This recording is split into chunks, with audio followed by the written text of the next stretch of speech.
Oh, and Steve Evans is around. He really is one of the game's real characters. Now, they lost at this stage last season to non-league Yeovil, but they're a much different side this time round, Glenn. Yeah, they are. There's been a big turnaround of players. I think there's only been 7 players returned.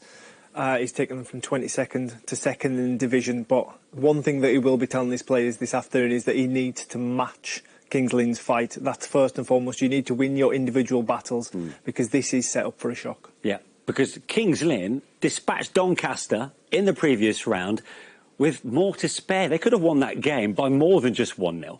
Will they approach this in another front foot approach this time? Absolutely. I mean, from what I've seen, I mean, I'm actually quite local to them where I live, but from what I've seen on video, they're going to play some nice football. Yeah. Maybe slightly different to what we get from Stevenage, but they fancy themselves. And Steve Evans has got to be careful. I've played against one of his sides for Bristol City and got knocked out in the third round of the FA Cup. So the giant killings for Kings Lynn here, but Steve Evans will know what all that's about, especially with his history in the Cup. OK, time then to head out, join our commentary team for the first of 2 live second-round FA Cup ties this afternoon. Later, it's Forest Green versus Alvechurch. But first, Kings Lynn host Stevenage in the company of Rachel Brown-Finnis.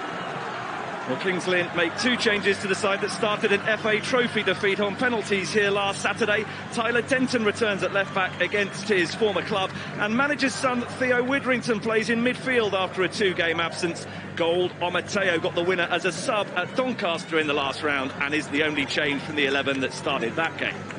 Stevenage goalkeeper Tay-Ashby Hammond plays in cup competition for the first time this season. He was part of the Boreham Wood side that got as far as a round 5 trip to Everton last year.